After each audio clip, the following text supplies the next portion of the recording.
Lewis Hamilton didn't go to Ferrari to retire. He went there to win. And that's what makes what's happening right now so uncomfortable. Because the dream move, the one we all thought would be a fairy tale ending, is starting to look like the most brutal reality check of his entire career. Not because he forgot how to drive. Not because he's suddenly washed. But because Ferrari is doing the one thing that destroys even the greatest drivers in history, turning every weekend into a question mark. Here's the scary part. The Hamilton to Ferrari story wasn't supposed to feel like survival. It was supposed to feel like destiny. 7-time world champion, the most famous driver on Earth, stepping into the most iconic team in motorsport and finally finishing the job. Except instead of a coronation, we got chaos. Sprint flashes. No consistency. No real momentum. And now, with 2026 approaching fast, it's starting to feel like this might be his last clean window to actually do it. And before the comment section turns into civil war, let me make something clear. This isn't a Lewis's finished video. This is worse. This is a what if Ferrari isn't built for Lewis video. Because if you're still judging Hamilton by one lap pace, you're missing the real story. The story is whether Ferrari can give him the one thing he needs most at this stage of his career. A car he can trust. Because Hamilton doesn't lose when he's slow. Hamilton loses when the environment becomes unstable. When confidence turns into doubt. When every weekend becomes damage control. And if you think I'm exaggerating, explain why Ferrari extended Fred Vasseur on a multi-year deal while still sitting in a huge gap behind McLaren, and why Hamilton publicly backed him anyway. That move wasn't about comfort, it was about control. Ferrari knows the next 12 months decide everything. And here's the wild twist. Even with all the struggles, Hamilton already showed he can still win in red. He took a sprint victory in Shanghai. That's not a memory, that's evidence. But it also makes the rest of the season even more painful, because if the speed exists in moments, why can't Ferrari unlock it when it actually matters? Now let's talk about the part that fans don't want to admit. Lewis didn't join Ferrari because it was safe. He literally said it was a gut feeling, and he believed staying where he was could risk complacency. Think about that. He didn't move for comfort, he moved because he felt time slipping. And that's why this season hits different. Because Ferrari isn't just fighting rivals. Ferrari is fighting the clock. Hamilton is 40. He isn't too old, he's too valuable to waste. Every month that Ferrari stays inconsistent is a month that disappears forever. And F1 doesn't give legend points. You don't get a championship because your documentary has good music. So why is 2026 the last real shot? Because 2026 isn't just another season. It's a reset, a regulation earthquake, new power unit rules, different aero philosophy, different deployment, different racing rhythm. Which means one of two things will happen. Either Hamilton gets reborn in the clean slate, or he gets buried by it. And here's the part nobody wants to hear. When F1 resets, reputations don't protect you. Only adaptation does. Even the greatest drivers become vulnerable because the sport stops rewarding what you already mastered and starts rewarding what you learn next. That's exactly why Hamilton's Ferrari year is terrifying. Because the Ferrari project isn't just about 2025 redemption. It's about whether Ferrari can build a foundation stable enough to survive 2026 without cracking. And yes, I know, people are going to say, Lewis won a sprint, he's fine. Sure, but sprint wins aren't the same as championship architecture. Sprint wins are sparks. Titles are engines. And Ferrari right now is living off sparks, while the engine is still coughing.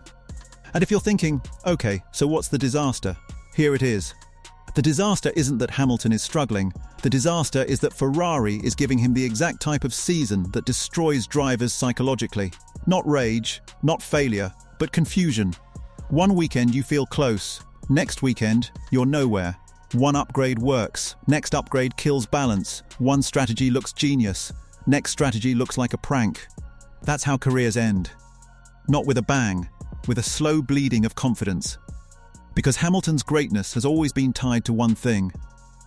Flow. Rhythm. That feeling where he can read the car like a language. When he trusts the rear, he attacks. When he trusts the brake phase, he dominates. But when the car becomes unpredictable, Hamilton starts searching instead of driving. And Ferrari, historically, is a team that lives dangerously close to chaos. Not always, but enough to scare you. It's the pressure, the politics, the reactionary noise, and the fact that when Ferrari gets it wrong, it doesn't get quietly wrong, it gets loudly wrong. Now here comes the uncomfortable comparison. Charles Leclerc has grown up in that chaos. He's adapted to it. He can produce miracles in imperfect conditions because he's been forced to. Hamilton hasn't. Hamilton's best years came in an environment where precision was the religion. At Mercedes, the machine was built to be repeatable. Ferrari isn't repeatable yet. And that's why this pairing is so dangerous. Not because Leclerc is better, not because Hamilton is worse, but because Ferrari is asking Hamilton to win inside a system that doesn't behave the way his instincts were shaped to dominate. And before you say excuses, let's flip it. If Hamilton walked into peak Mercedes today, would he suddenly be slow? No. He'd still be Hamilton. That's why the real battle isn't driver versus driver. It's Hamilton versus Ferrari's identity. Now, mid-video reality check. If you're still watching this far, you're not a casual fan. Casual fans already typed washed and left. So yeah, if you want the smartest F1 stories before they explode, you already know what to do. Just quietly join the people who don't get surprised by headlines. Here's the next layer. Ferrari's current position looks good on paper. Second in the constructors at one stage of the season. But they're massively behind McLaren in points.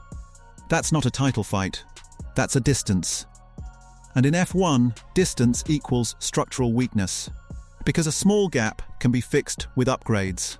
A huge gap means the philosophy is wrong somewhere. Aero, tyre management, race execution, setup window, something.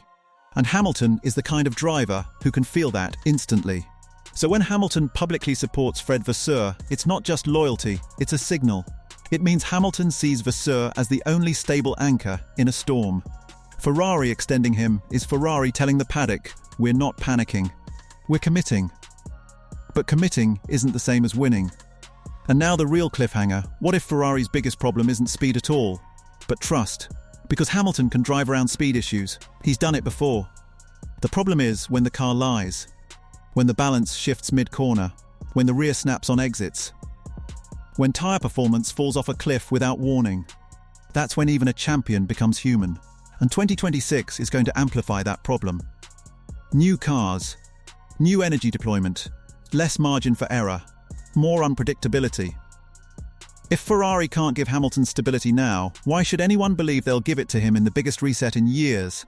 Now think about what Hamilton was really chasing with Ferrari. He wasn't chasing a win. He was chasing control over his own ending. The chance to leave the sport on his terms. To finish the last chapter with meaning, not compromise. That's why the emotional stakes are insane. Because if 2026 goes wrong, there won't be another reset. There won't be another perfect excuse. At that point, the narrative becomes irreversible. And that's exactly why rivals are quietly loving this. Because no one wants to beat Hamilton at his best. They want to survive while he fights the system. And here's where the story gets darker. Hamilton has faced pressure his entire career. But Ferrari pressure is different. At Mercedes, criticism was external. At Ferrari, criticism becomes internal. It becomes national. It becomes cultural. The air feels heavier. Hamilton has already addressed critics in public, brushing off the kind of people who think they get to decide when he stops chasing greatness. And that tells you one thing. He's not here to drift into retirement. He's here to take something. So the idea of last real shot isn't dramatic. It's strategic. It's math. Because even if Hamilton is capable of racing longer, the sport isn't going to pause and wait for the fairy tale. Max Verstappen isn't slowing down. Lando Norris is now a champion-level threat. Piastri is colder than the weather in Silverstone. Mercedes is building for the reset. Red Bull is unpredictable but dangerous. And Ferrari is Ferrari. Which means when they get it right, they can destroy the field. And when they get it wrong, they can destroy themselves. So what does Hamilton need for 2026 to become his moment? He needs Ferrari to stop being reactive, stop chasing headlines, stop treating every bad weekend like an emergency. Because the worst thing Ferrari can do right now is overcorrect. Panic upgrades, panic strategy calls, panic internal politics. That's the trap. And Hamilton knows it. He also needs the car to suit his strengths. not his ego, his strengths. Hamilton is a master of tyre life, a master of braking stability, a master of race rhythm. Give him a platform that doesn't fight him, and he becomes unstoppable over a season. But if Ferrari gives him a knife-edge car that rewards aggression and punishes smoothness, the advantage flips. And this is where I want your take, because it's the real debate. Do you think Hamilton's Ferrari problems are driver adaptation or Ferrari DNA? Because that answer changes everything. If it's adaptation, Hamilton can fix it. He's done that before. He's rebuilt himself.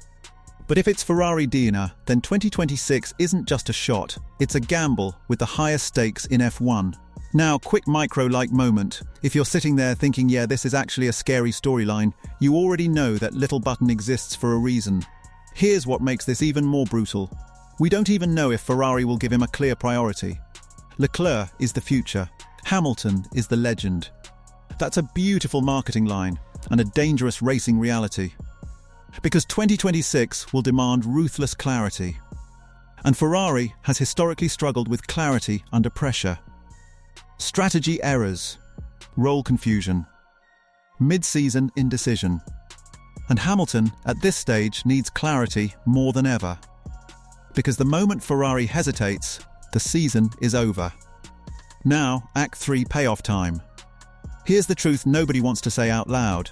Hamilton's Ferrari move will either become the greatest comeback story in modern F1 or the most painful what-if in motorsport history. There is no third option. And that's why 2026 is his last real shot. Not because he's old, not because he's finished, but because the story is reaching the point where it either turns legendary or it collapses.